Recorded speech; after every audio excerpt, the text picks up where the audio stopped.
A beautiful font, Julia. Thank you. Yeah. So we are continuing with our series, The Questions Jesus Asked. And this week, continuing with, why are you afraid? From Matthew. So we're going to start it off nice and easy. What are you afraid of? Or what are we afraid of as humanity? If that's an easier question to answer. If it's nice and easy, really. Debbie's afraid of dentists. Nah, I'll go back. She's afraid of dentists for our age. Yeah, I think that's the issue. I think I'm afraid of following my mother's and my aunt's and my grandmother's footsteps and having Alzheimer's eventually. Understand? And also medical fears in our lives. COVID, big one. Heights. Those are pretty. You look at Afraid the of heights heights. before the year started. I'm afraid of closed spaces. Yeah, like that one. I'm definitely claustrophobic. You know, one thing that surprised me since I moved here, I mean, I'm not agoraphobic, but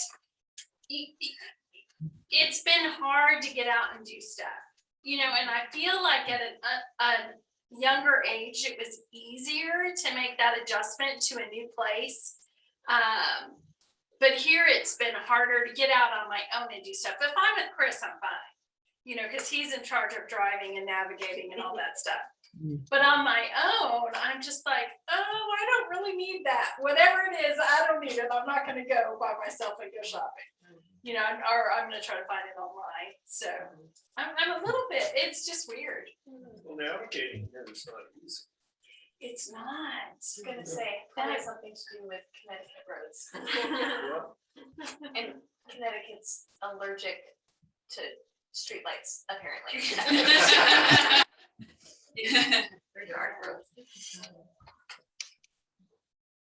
I'm afraid of snakes.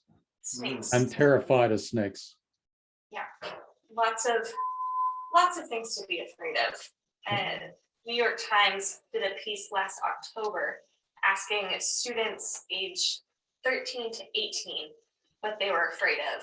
Had some very interesting responses. Spiders was far and away the most common response. I think almost half of the responses I looked at said spiders. Some other familiar ones, small spaces, the unknown in the future is scary, I think particularly for young people. Losing family or loved ones in general. Drunk drivers was common. That a lot of young people particularly were afraid of drunk drivers and driving at night. Boredom or being dissatisfied with life was a fear that came up several times. Loss of identity was another common one.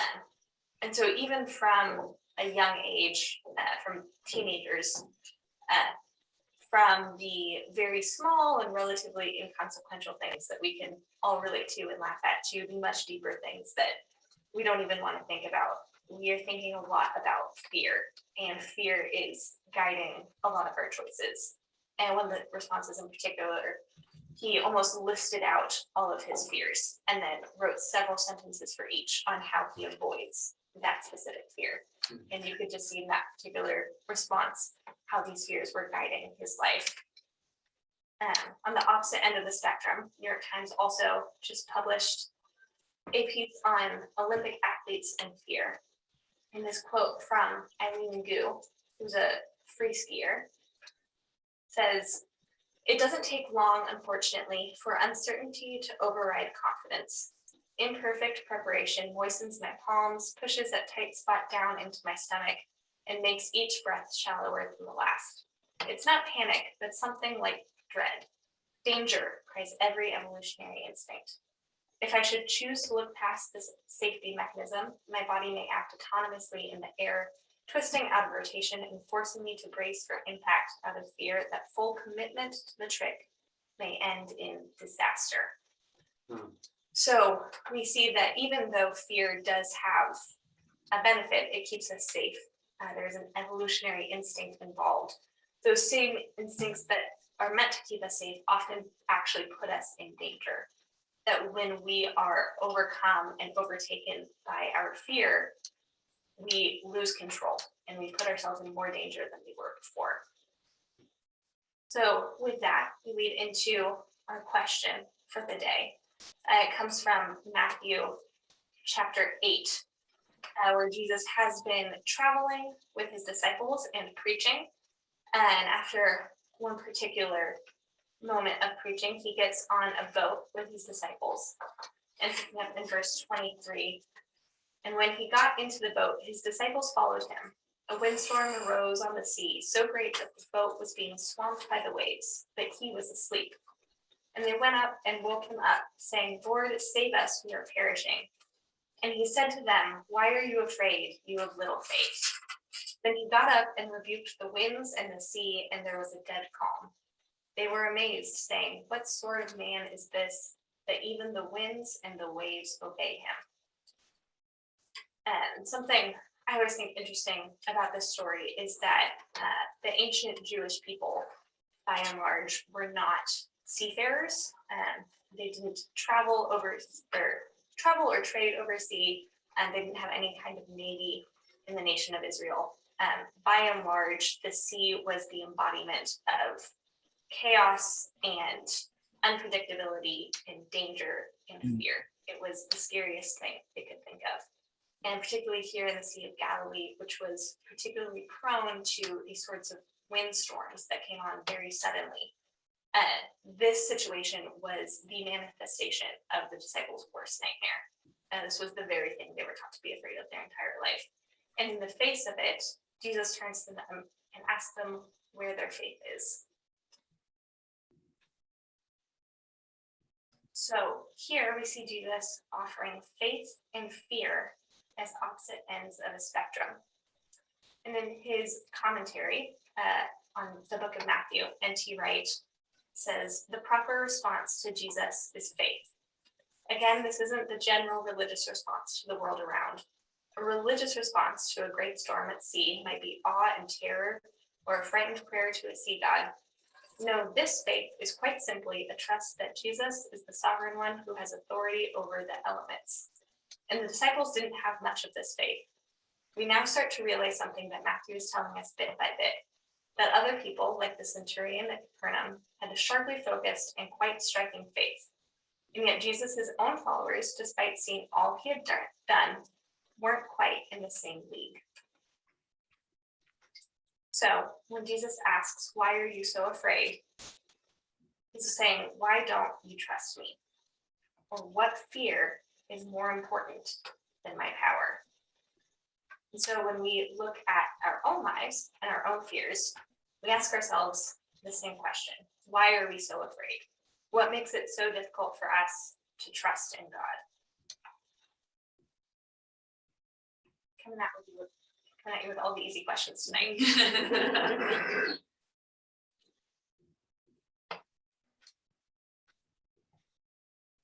I don't know, in some ways it's hard because, I mean, at least the disciples had Jesus physically present in the boat. And but we don't have that kind of tangible connection to Jesus. So it feels psychologically harder to trust Yeah, in this scary situation. we're almost flying by instruments in our faith, so far removed from the life of Jesus. Mhm. Yeah.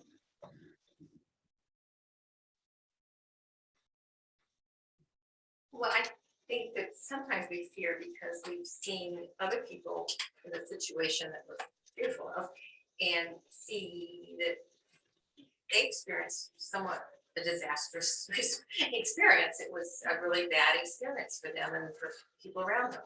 And we don't want to repeat that. Yeah. It wasn't because of lack of faith particularly, it was still just a disastrous experience. Yeah, we'd almost wish that every situation had a miraculous solution, Mhm. but then it would be miracles. So Yeah. it's a tough spot to be in. Mhm.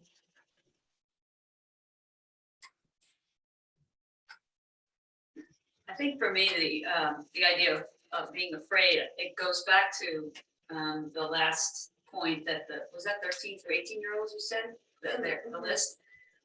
I find it fascinating that worried about losing my identity is from such a young age group, but I think that's spot on, and I think that's certainly something that I would think, you've created a picture of yourself, a painting, an image of yourself in your head and in what you do. And when you need to go outside of that, you're literally losing yourself. So, and you have no idea who that thing is, that other entity is. So losing your identity, having to go someplace where it's not just unknown, it's literally against what you've created. I mean, and you're the one who created it. So you're kind of good, better, and different. You're sort of proud of that, or at least you're comfortable with it. So I think it's afraid of the unknown, but it goes a little bit more than that. It's afraid of the alter, the counter, which to me surpasses just not being sure what's going to be coming down the road. Yeah. Yeah, it's a good point. Yeah.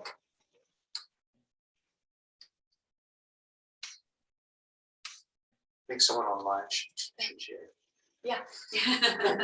Share the love a little bit. Volunteer.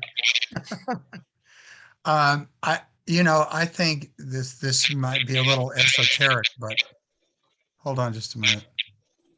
I think that oftentimes we're more afraid of what's on the other side of our fear. And by that, I mean, there's often some major transformation that comes through walking through fear. And I frankly think we're not ready or prepared to be whoever we need to be on the other side of that. Yeah. Yeah. That even if God does save us, we'll still change. And we're afraid of that change. Yeah, thank you, everyone. Going back to that N.T. Wright quote, he compares the response that Jesus is calling for to even a religious response of the Romans or other people of that time who have a very different response, even rooted in religion and some kind of faith. And so how do we think that this Christian response that Jesus is calling us to is different from, or even maybe the same as, the world around us and how the world responds to fear?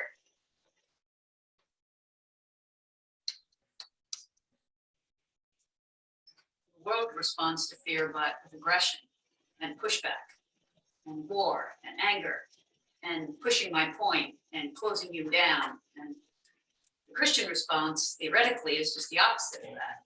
It's openness and calm and listening and diversity. So Yeah, even in the story, Jesus' response is peace, be still. mhm.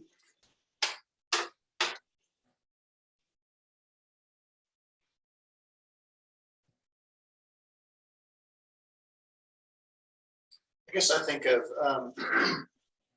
there is a certain anxiety that comes with fear. And so I think two people could be afraid, but one could be overcome with anxiety and one may not. And that could be one difference between facing a fear with faith versus not facing it with faith. That I may still have some level of fear, but at least I've through faith, I've managed the anxiety of it, and so it doesn't consume me. Yeah, that and that was a little bit what I was trying to get at with the concept of the spectrum with faith and fear, and that, yeah, we could be 100%, but even if we're 98%, 95%, that's still very faithful. we're still going to be afraid. And so it's not that faith and fear cannot coexist, but rather we lean towards one or the other. So that even when we're afraid, having faith keeps us from being consumed by that fear. Peter writes in his epistle, do not, he's talking about people of the world, it says, do not fear what they fear, which I think is a fantastic verse. I mean, it raises the question, well, what is it that they fear that we should not? I don't have a long list on that, but one would be that we have a different approach to death. Ideally, I mean, Kubler-Ross would say that she's observed that Christians die as pathetically as non-Christians, and I doubt she's wrong. But ideally, you know,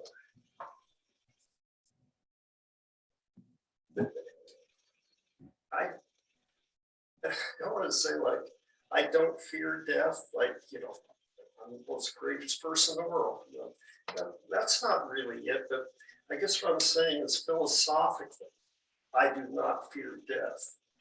I mean, you know, I could wish to not die in certain ways. I might somewhat fear the process of death, but I don't really fear death and after. And that's that should be a Christian advantage. Although I know many secular people who don't particularly fear death.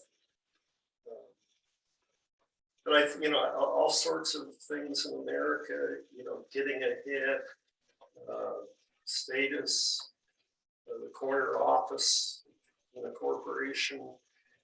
I mean, all those are fine. Many of those things are fine things to desire, to work toward. But that deep fear that you won't get it, that's what I would expect a Christian probably shouldn't have. You know, might want the corporate office, I might work for the corporate office. My life and my status doesn't come down to whether I get it or not.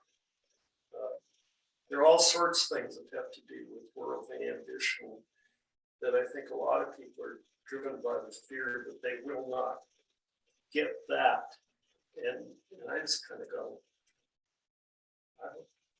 well, be nice, but there's no fear in it. You know?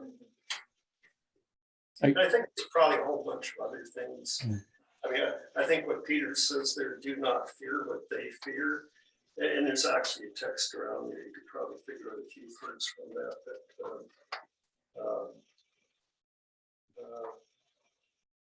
It's a good question. There's sets of things that the average person fears that Christians should by process, find their way to transcend that. Not immediately, but over time. I think as part of that process, some of us have had the opportunity to walk through the valley of the shadow of death. And it changes everything, particularly what you're afraid of. And I believe it changes it for the better. Now, I wouldn't want everybody to have that experience, but if that's your destiny, if that's the plan for you, you're going to learn a lot of important things that will allay your fears. Well, we can learn that from one another's experiences too. Yeah. You know, I don't have to have your experiences, John, entirely to profit from what your experiences. Yeah. Because we talk and we observe and we're a community, so we not only learn from what happens to us and what we transcend, but we learn from what another Christian transcends. It's one of the great things about being a community. Yeah. I think I'd say something, this is pretty similar to what you said, Dale, but I know that I have fears, and I know that if those fears come to reality, then there will feel loss and pain, but I know that I have tools to deal with that. That God's love and the community, and there are just a lot of tools that I have that I know will bring me through.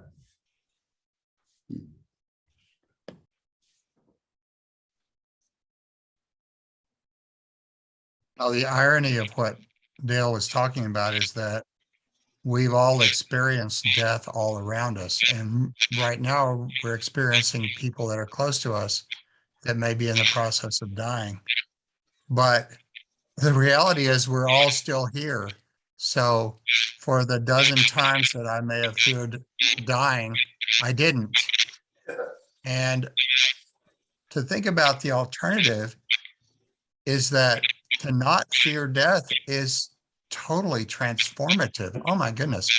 What kind of a life would you live if you just lost that one fear? You'd be transformed, and maybe the 90th time you feared it, it might actually happen. But for 89 times it didn't. So what are you missing out on Yeah. because of your fear?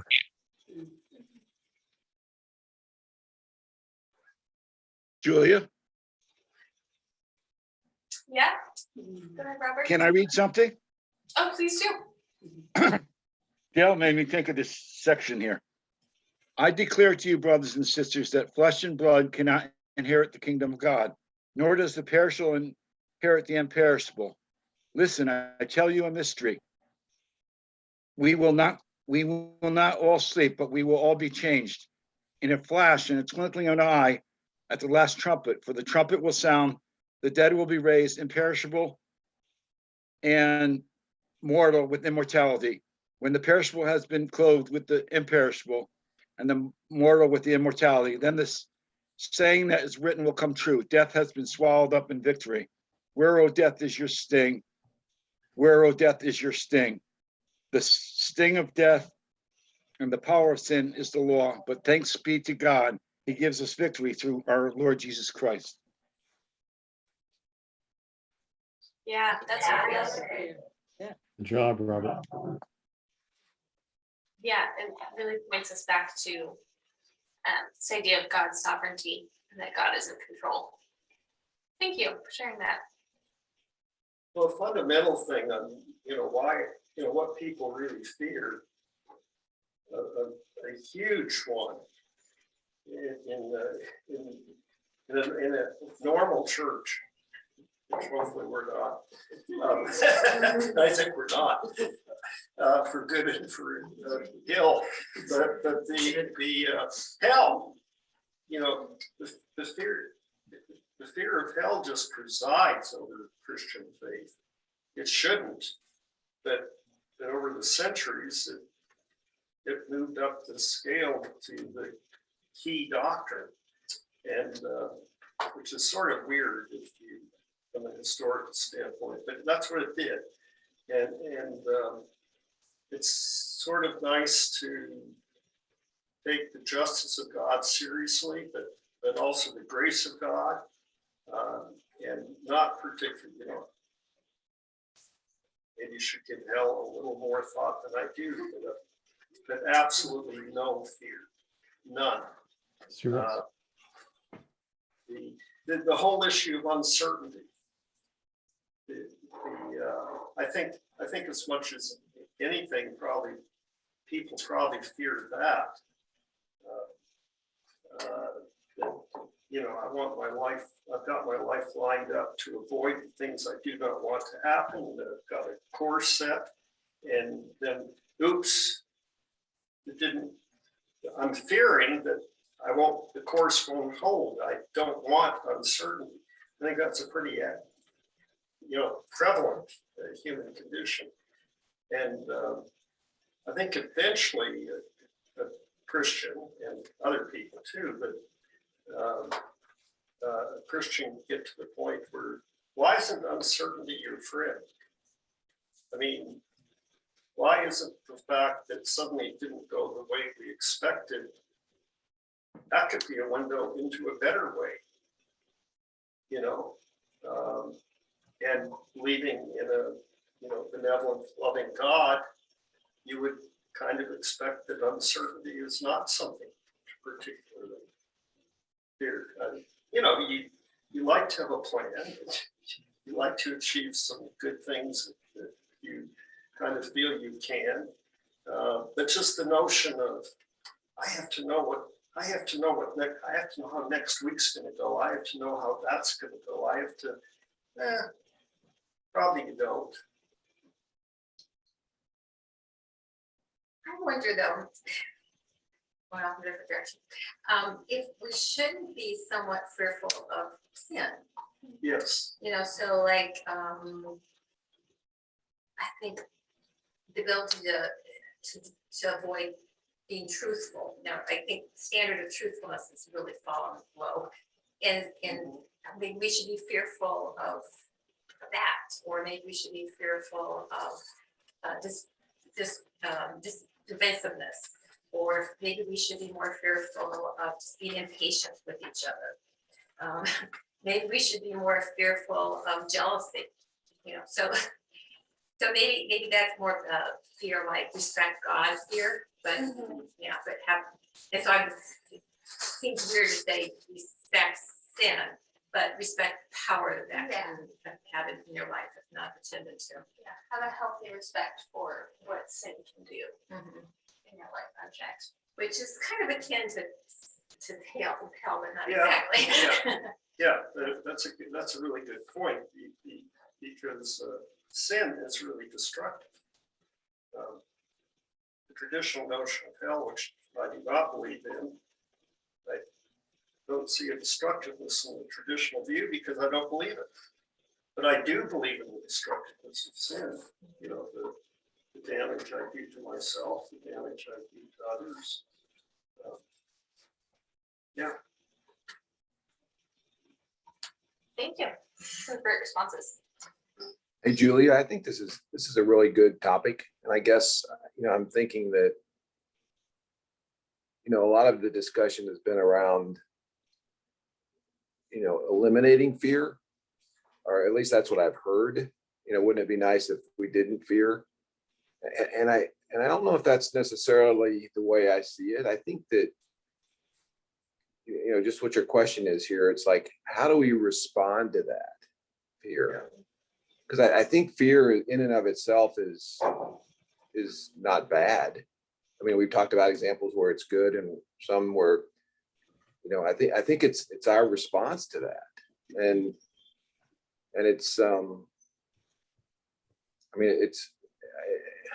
it's just incredibly complex in terms of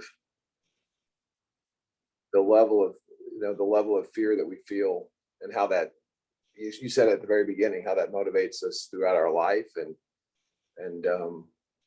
it just, or our actions.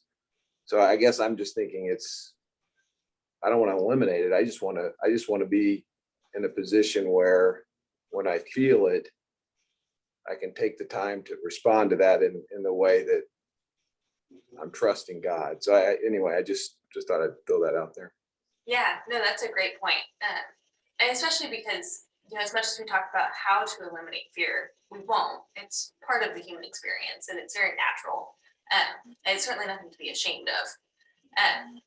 But more about, you're right, how we respond to fear, or how we maybe avoid being consumed by fear, or how we keep our faith in fear.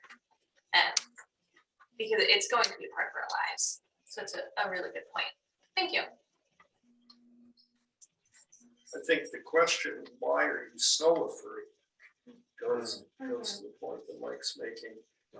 Not a problem with why are you afraid, but why are you so afraid? Yeah. That's where it gets really tricky, is when we feel like God has given us a calling and we're afraid of it. I think I'm thinking of Jonah, but we do have a sense of, we have a task in front of us, and we're not so sure we want to follow that.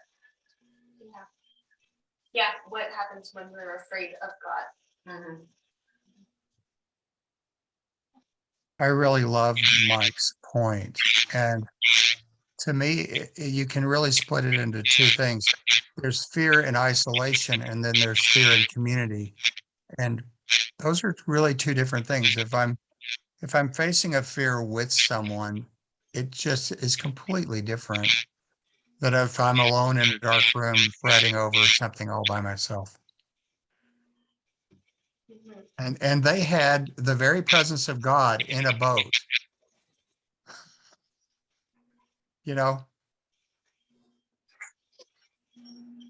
Yeah, I think we need to cut them some slack because we have the very presence of God in our lives and we still react that way. That's a definite parallel. And it made me wonder what other miracles they had seen before this to make them think that Christ could control the winds and the waves. They probably hadn't seen this whole portfolio of power. So I think, yeah. They were in a chronically oppressed state of existence, so. So, yeah, let's cut a little bit of, because I mean, God works miracles in our lives all the time. And then when the slightest thing goes wrong, we're scared. Just like textbook. And God rolls his eyes and goes, okay, here we go again. My grace is sufficient. But I think, I agree that we should cut them some slack. I mean, put yourself in that boat with them. I mean, the awesome power of nature and big bodies of water and wind and things like that. You get to have 3 Jesuses in the boat and still think this is a really bad set of circumstances here. This is not looking good for us. Okay, but there's something that strikes me as a little humorous, that Jesus is cranky that they woke him up. Yeah. That he's sleeping.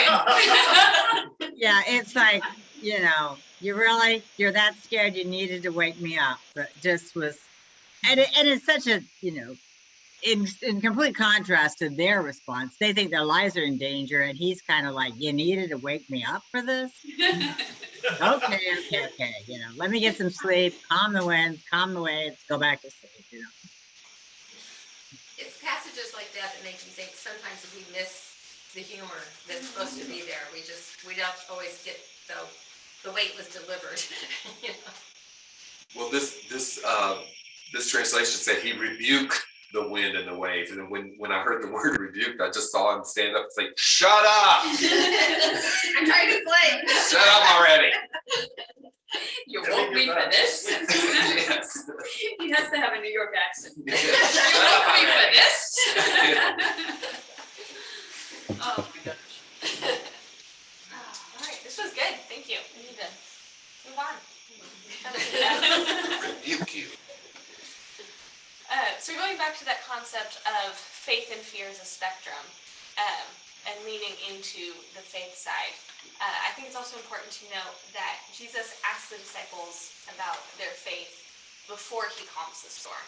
And he doesn't wait for everything to be all right before asking them to have faith. And in order to have faith in the face of fear, we have to have it while we're afraid. We can't, for faith to be fully real and fully faithful, it needs to be in the midst of fear and not just after. And so in light of that, how do we find our faith in the waiting? And where do we find our faith while we're waiting for the miracle and waiting for the storm to pass?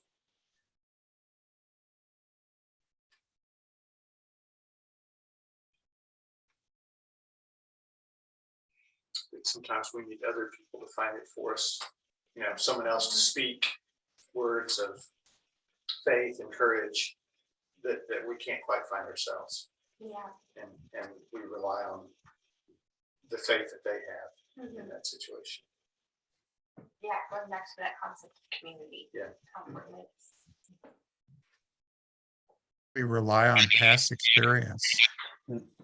How many times have we been afraid and God's been faithful? I think sometimes it's just the, it's what's, how productive is fear? How productive is anxiety? It's just the right, it doesn't work, right? Doesn't help. And I think we've seen Jesus well enough to know that he is reliable. We won't always get the exact outcome we're looking for, but fear is not very productive.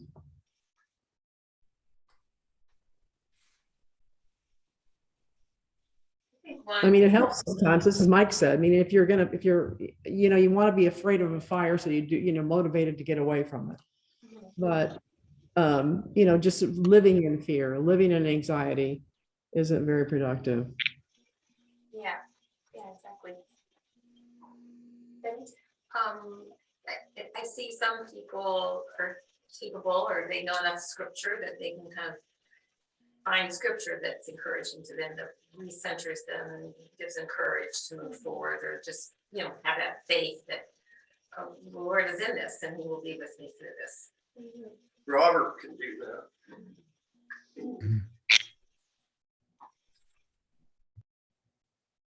I think you have to take it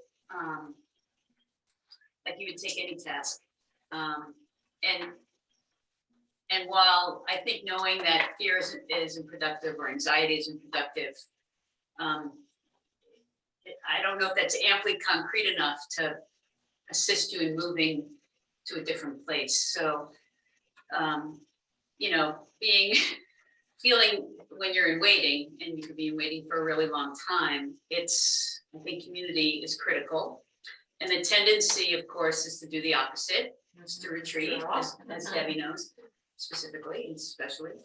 And so finding community and then owning up to what is that next step you can take, and being okay with it. Like being okay with a micro step, wanting to have a macro step, wanting to have the step that's going to take you quarter of the way there, halfway there. But saying, I've only got a micro step in me today, and then following through. So there's